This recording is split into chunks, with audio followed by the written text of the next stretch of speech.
start. Okay. Okay. Assalamu alaikum wa rahmatullahi wa barakatuh. Good evening, good morning, and dear viewers and audience of the World Muslim Communities Council. Welcome to our online lecture series again. Today, it is our great honor to welcome Dr. Kadara Swaleh from Germany to give us a talk. Dr. Kadara is a research fellow in Leibniz-Zentrum Modern Orient Institute. Is very, as from the name you can tell, it's a very well-known established institute. Today he is going to talk about the cultural heritage and the social development of Muslim communities in East Africa. So we would like to hear from him how global Muslims can learn and should learn about Muslims communities and their culture, their intellectual and social development there. So without further ado, let's have Dr. Kadara to give us a lecture. Thank you. Bismillahirrahmanirrahim. Rabbi shrah li sadri wa yassir li amri wahlul uqdatan min lisani yafqahu qawli. I'm very much honored to be invited by the World Muslim Forum to discuss briefly about Muslim communities and social development in East Africa. I am going to focus on two countries. Original East Africa consisted of three countries, that is Kenya, Tanzania, and Uganda. But now East Africa has expanded and taken up more members. It has reached up to 7 to 8 member countries. But for this particular presentation, I am going to focus on these two countries, Kenya and Tanzania. The spread of Islam in East Africa took different paths, different trajectories from one country to the other. But if we look between Kenya and Tanzania, for example, we find that there is a kind of similarity. You'll find here that Islam was brought along the East African coast through trade from Arabia, particularly southern Yemen. And you'll find that the Indian Ocean trade played a very significant role that saw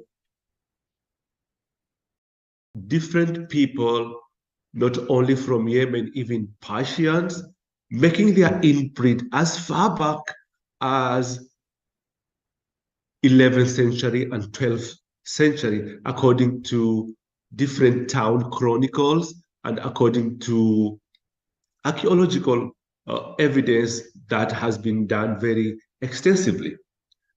There are also narratives that in Yemen and other places, there was some intersect religious conflict between the Shia and the Sunnis, and they found it impressive and very welcoming to come to East African coast. And therefore, a lot of literature indicate that those who came either for refuge or for livelihood and for trade, their priority was not to spread Islam per se, but Islam was spread in this region, and it is regarded as historical accident. And therefore, when we look at the overview of Muslim communities in East Africa, for example, Kenya and Tanzania, we find very important features that tells us what is the condition of Muslims in this country? How is their situation? Under which circumstances are they conducting their business how are they practicing their faith over the centuries, and so on and so forth. So if we look at this overview, we find that, first of all, Muslims are a minority in these countries, and they constitute at least 10% of the population of these countries.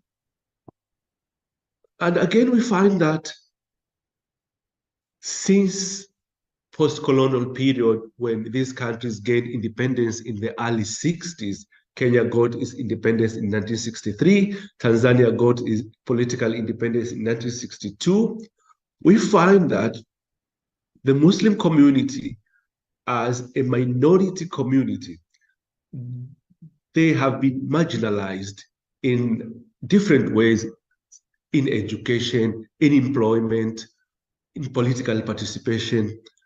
And this is a sentiment that is still felt in this region up to the present period. Another feature that is very common in both countries of East Africa is Islamophobia. We find that the Muslim community find themselves targeted, including their history. For example, the role of Muslims in historical times is not represented properly in school books and in other literatures. We don't find Muslim contribution as positive, if at all they appear in textbook and in other public domain. In most cases, you find that Muslims are accused of being slave traders. They are being accused of many other ills, which is a generalization of Muslims in the global arena. What happens to Muslims in other countries is put together and generalized as Muslim all over. So Islamophobia on historical context, collective punishment, for example, when it comes to the question of terrorism in this region and other places. In brief, Muslims in Kenya and in East Africa, they feel that they are second-class citizens. They are subjected to a lot of discrimination. And for example, when Muslims are applying for important government documents like passports, ID card, and other important documents, the process of acquiring this document is tough, and it is double when, for example, a Christian is applying for a similar document. And again, we find that when the political space was liberalized in 1990s, there had been a lot of interest from majority Muslim communities like Mombasa, in the coastal Kenya, trying to have their own political party. And again, in Zanzibar, we have seen as far back as 2014 and 15, we find that the government in power, they do their best to make sure that these Muslim organizations or political parties do not succeed. And if they win election, they make sure that that election is stolen. And in the end, it causes a lot of violence and bloodshed, disadvantaging Muslims in these communities. When we look at the impact of Islam in East Africa, particularly on the coastal regions along the Indian Ocean, you find an open manifestation of Islam in terms of dress code. You find Muslim men and women are dressing in a manner that you can find openly. This is Islamic way of dressing. At the same time, we find that there has been a lot of language influence in East Africa. I cannot say that Arabic is an official language or it's a national language in East Africa, but there are so many people who speak Arabic language. There are those whose ancestry is directly from Arabia, like Oman, Yemen, and other countries. You find that in their businesses and in their homes, they speak pure colloquial dialect that is spoken in their ancestral countries. But the majority of Muslims, whether they are of Indian, African, or Swahili origin, most of them speak Arabic, which we can call it the standard Arabic or Fusha. And this is because of the Islamic influence, whereby young children start to learn Quran in the Duksi or in the madrasa from the time they are very, very, very young. Another impact is cuisine. You find in East Africa, there is a lot of collection of cuisine, which you can say some of it is Arabian, some of it is Asian or Indian, because of the influx of the Indian communities that came to East Africa to construct the colonial railway in the beginning of the 20th century. So you find that the cuisine among the people of East Africa, particularly Muslim, whether it is chapati, whether it is rice and bread, and all kind of food that you find in the Arabian Peninsula or Indian Peninsula, you also find it in East African coast or in other parts of the country. Again, there's something which I call the code of conduct. Because of the socialization which was embedded in Islam, you find that with time, even to the present period, an acceptable code of conduct, the normative behavior is described as usta Arabo, to be like an Arab, or in other words, to be like a Muslim. So that conduct of being a Muslim or being an Arab, which is used loosely between Muslim and Arab, is a standard, acceptable way of behavior, way of interacting with other people. And that's why we have a term that is still used today called Usta Arabu, Asta Araba. A person who is behaving well is called Mr. Arabu, well-mannered, well-civilized. The one who is behaving contrary to what is expected is said that he lacks Usta Arabu, and so on and so forth. And finally, I would like to look at the contribution of Islam towards the creation and development of the Swahili language. And one of the evidence is that you find that in the Swahili language, there is a huge percentage of Arabic loanwords, which some experts have put between 30 and 40%.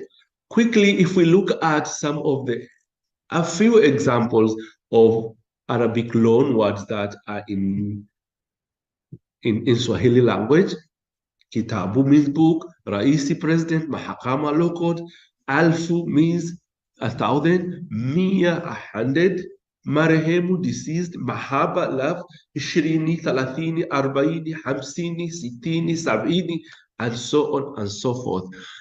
Today, with the modern technology and network, you can find all this information readily.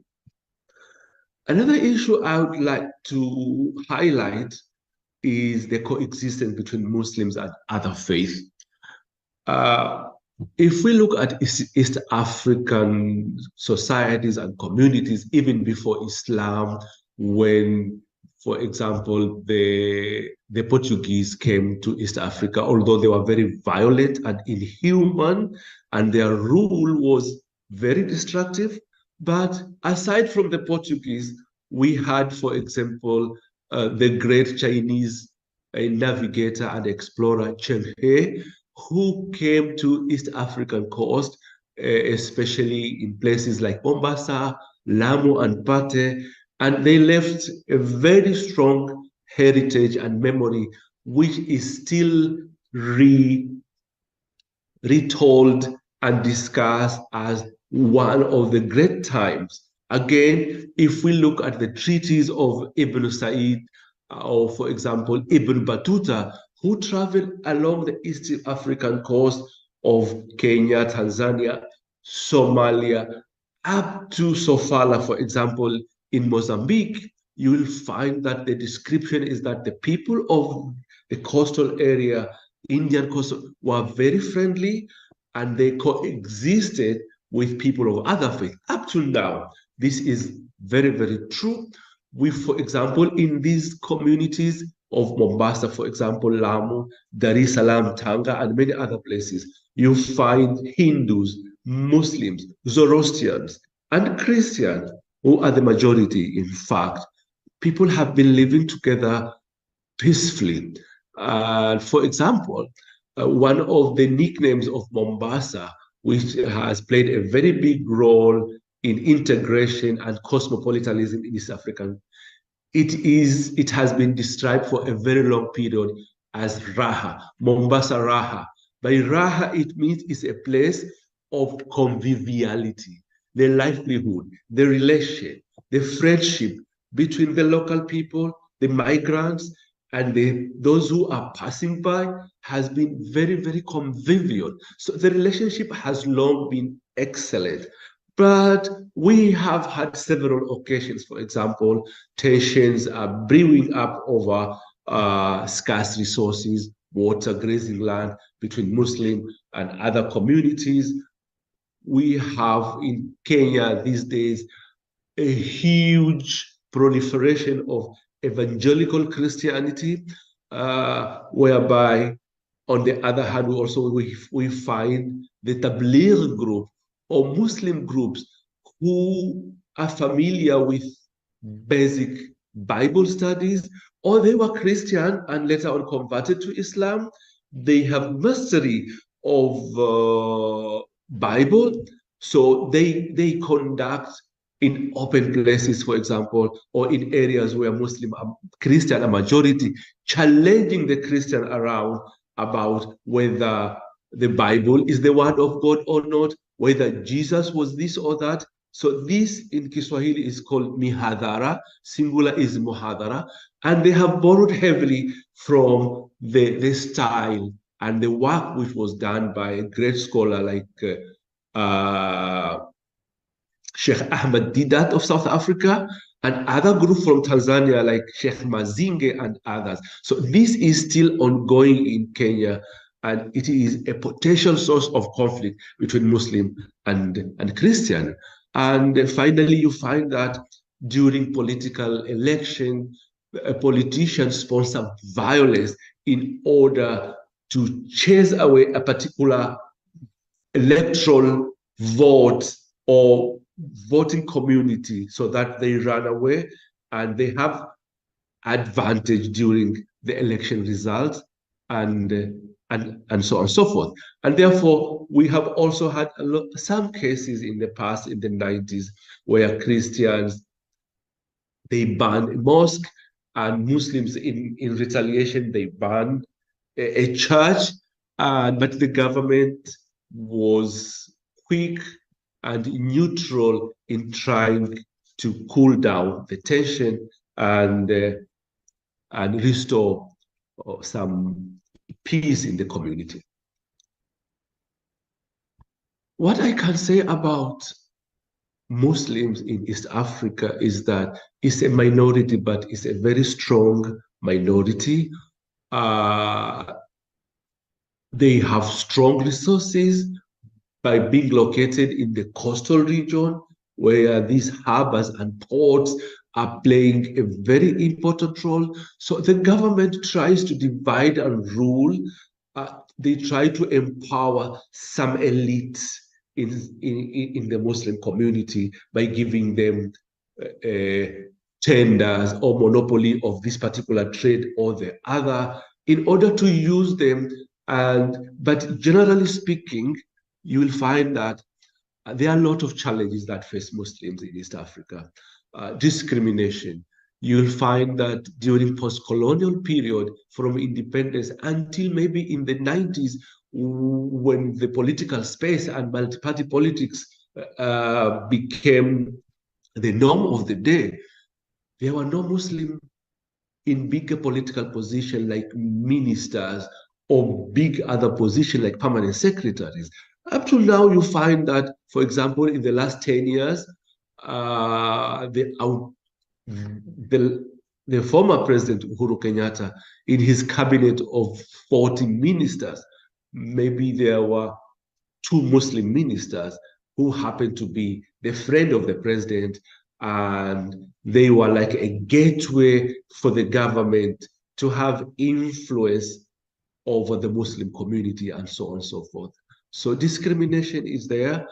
When it comes to employment, you will find that a lot of Muslims in Kenya and Tanzania, they prefer to look for jobs in the Middle East, in the Gulf countries, because it is easy to get jobs in the Gulf countries than to get similar jobs in their own country because of nepotism, because of discrimination, and so on and so forth. There's also these questions of labeling.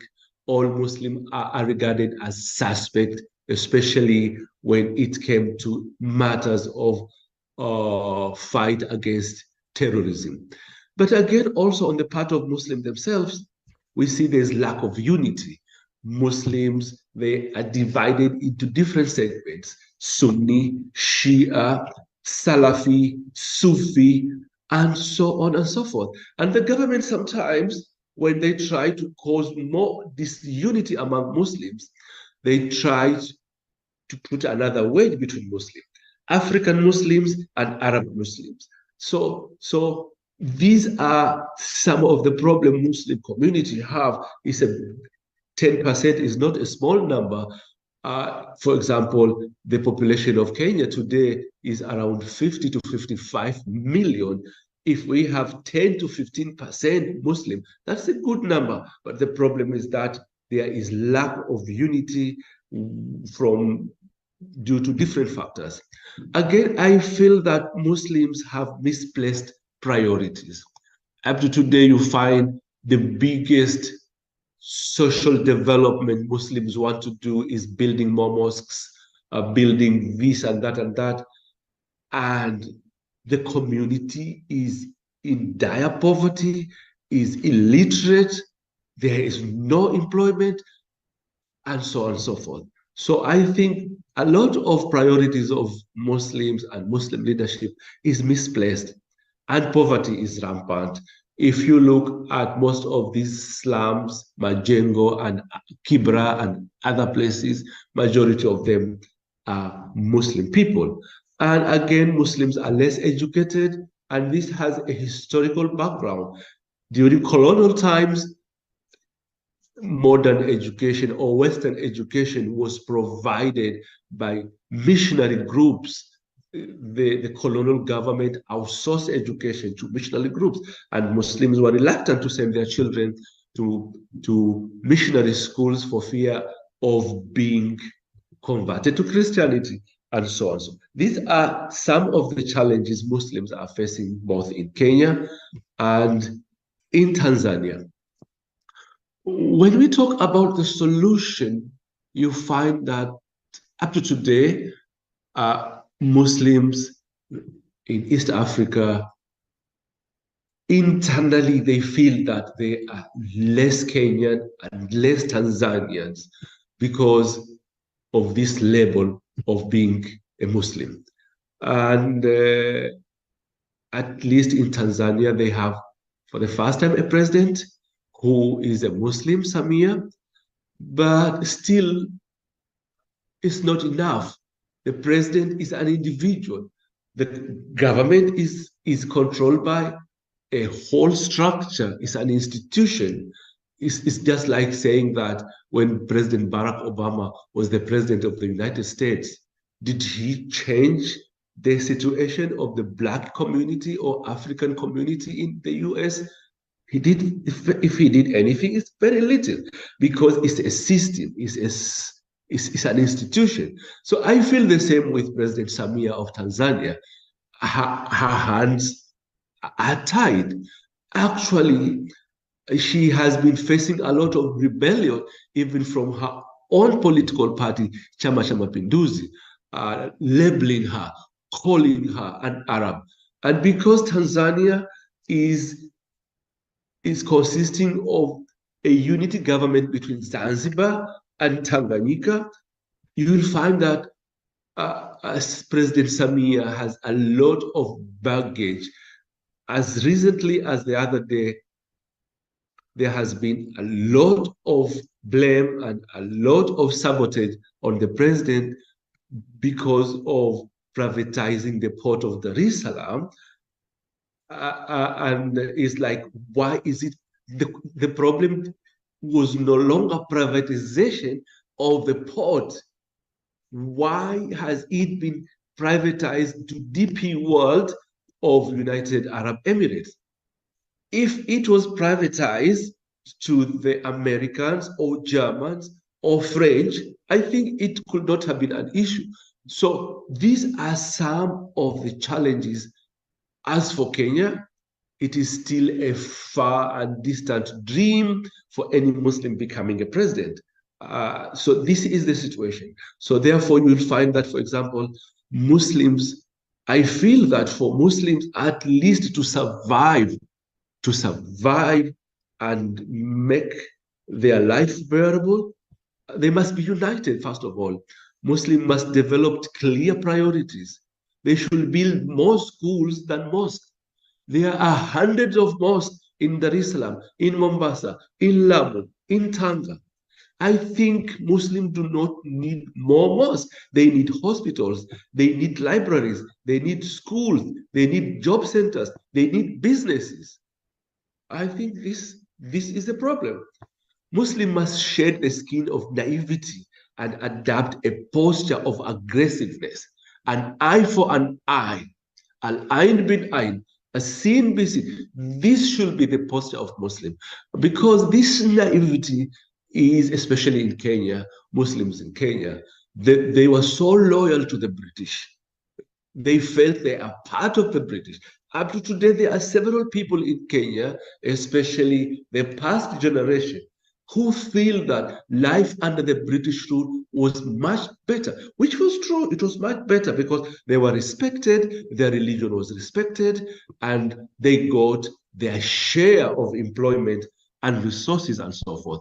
But if Muslims are just saying, inshallah, Hewa Allah, Qudra, Inna Allah ma sabirin, this is not enough. The Muslim must stand up for their right, because we find in Kenya, for example, each province has a share of the resources that are available there, has a share for the jobs to their own people, to their own youth, except in the province, Coast Province, where Muslims are the majority. The big share of those jobs and resources are given to people who are not Muslims and who are not from that region. This naivety, this cowardice is responsible for a raw deal that Muslims are getting both in Kenya and Tanzania. I also feel that there is a need for Baitul Mal, Muslim treasury. We have Sadaqah, we have Zakah. I think there should be a concerted effort to collect Zakah and other endowment like Waqf to improve the life and the livelihood of Muslim communities both in Kenya and Tanzania.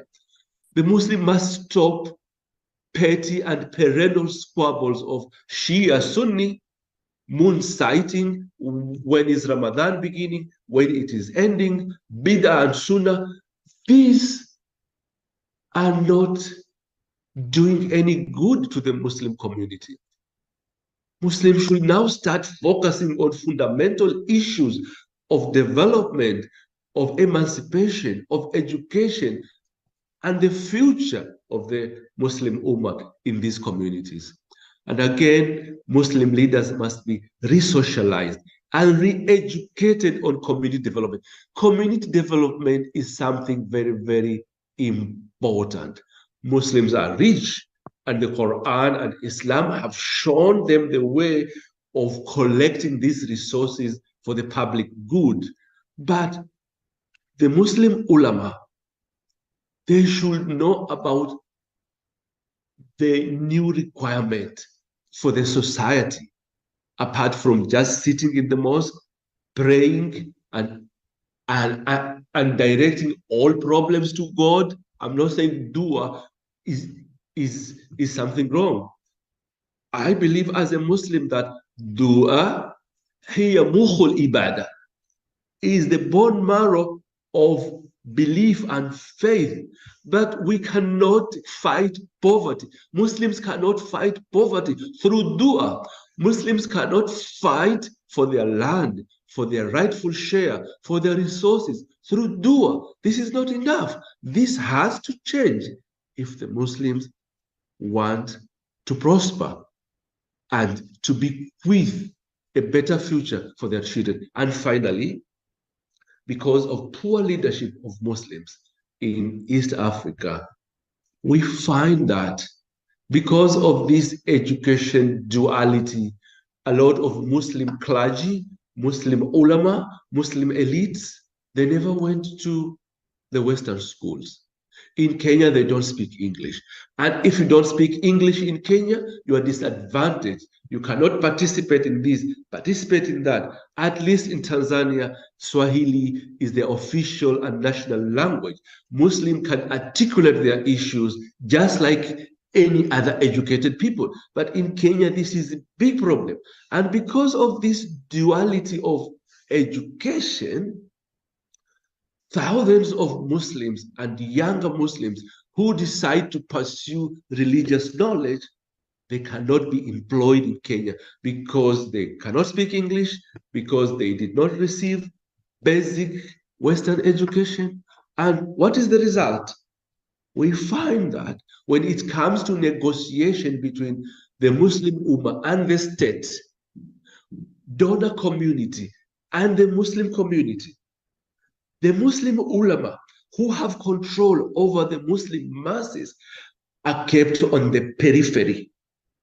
Instead, Muslim brokers, Muslim agents in the form of Muslim lawyers, Muslim architects, Muslim teachers, Muslim civil society groups, because they speak English, all what they need to do to represent Muslim, they put on a Muslim dress, a kofia, a long robe, and say Bismillahir Rahmanir Rahim, they have become Muslim leaders.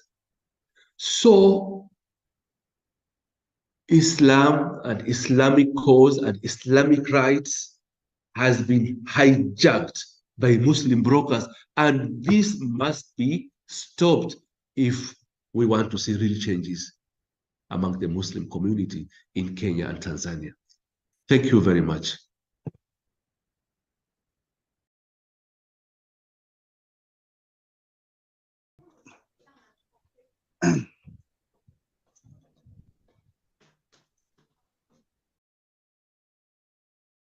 If you want to learn how to master using AI, don't watch YouTube videos. Why? There's too much information online and you'll feel overwhelmed, lost on where to start, and get stuck in analysis paralysis. As a result, you don't even start, and eventually you'll get left behind. Do this instead and finally keep up with rapid changes in the AI landscape. Hi, I'm David Sharp, co-founder of ClickTech Hub. Over the past 10 years, we've helped more than 50,000 entrepreneurs and professionals succeed online through tailored education and cutting-edge ad tech solutions. And now, we're running the 30-day AI Mastery Challenge to help people like you to quickly learn how to use AI so you don't become the next casualty in the great AI layoff. By the end of the challenge, you'll be able to get more work done in less time, achieve a better work-life balance, increase your earning potential, and gain a competitive edge, remaining relevant and future-proofing your job, as well as unlocking opportunities in your profession or in your business. And don't worry, it doesn't matter if you only have a few hours a week or only 10 minutes a day. Our lessons have been purposely designed to be bite-sized, so you can learn quickly at your own pace and implement right away. Also, after helping tens of thousands of people,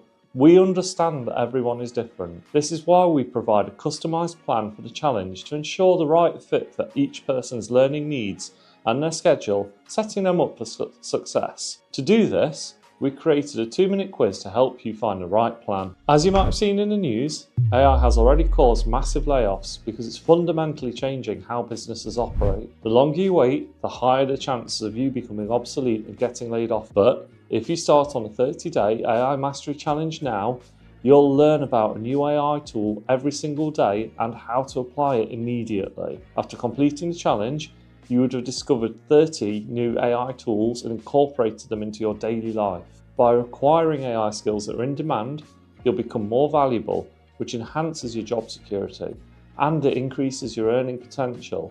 Plus, just imagine completing months of work in just minutes. You'll be able to accomplish so much more whilst freeing up time for other important things in life, like spending more time with your loved ones. But before you start on your AI journey, you should take our 2-minute quiz first to customise a plan for you. Just click the link below this video to take the short quiz and find the right AI Mastery Challenge plan for you. If you've been thinking about learning AI, but you feel overwhelmed or you've been procrastinating, then now is the best time for you to start. Just click on the link below this video to take the short quiz and find the right AI Mastery Challenge plan for you.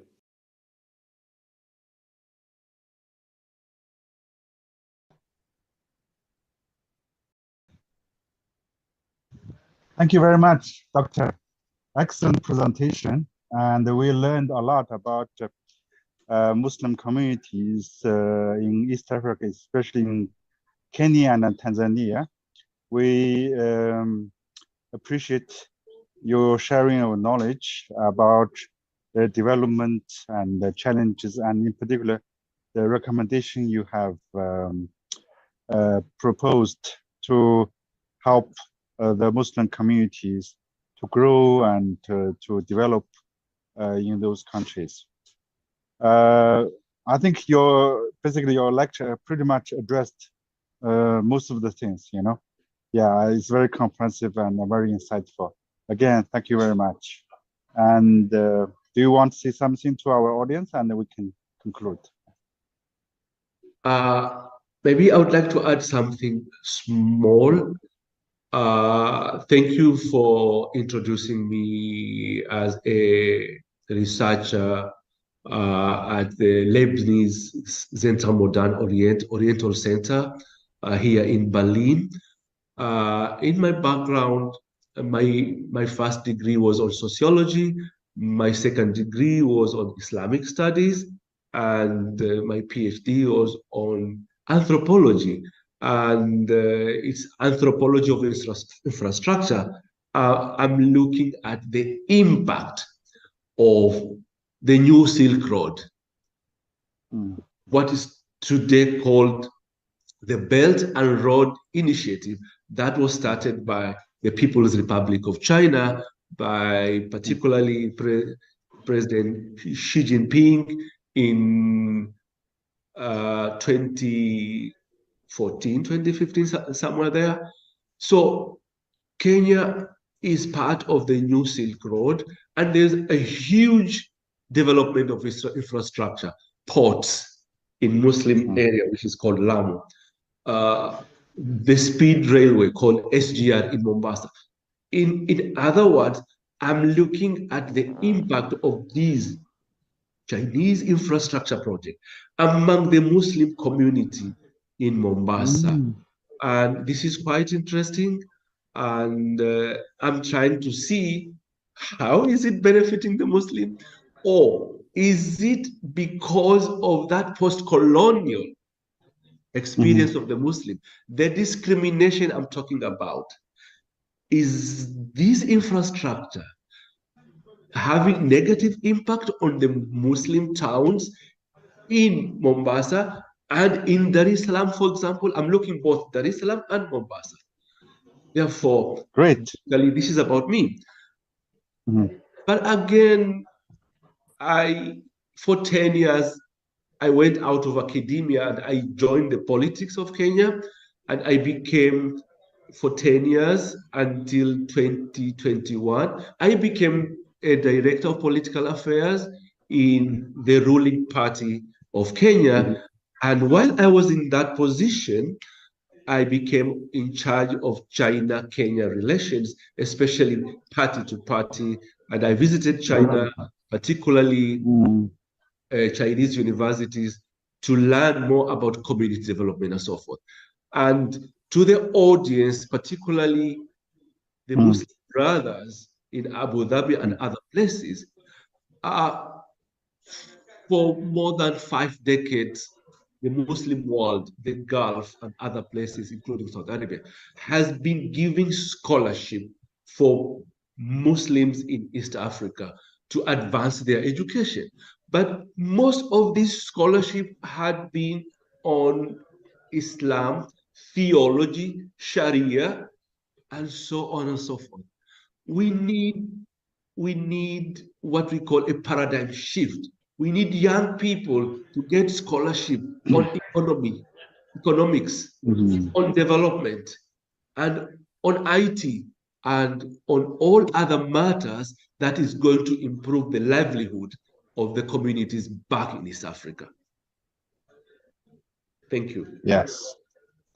Okay. Yeah, we look forward to for your research about infrastructure development in Kenya, especially the infrastructure product by Chinese on Muslim communities. I hope it's a positive impact and which can help Muslim communities to grow. And also we highly appreciate your proposed advice that, yeah, the more scholarships and support should be given to support Muslim students in science and technology, economic, and beyond Islamic studies. Yeah, these are very candid advice. So with that, we thank you very much, Dr. Kadara, for this wonderful session. And we look forward to have you for next time. And thank you very much for watching. Take care.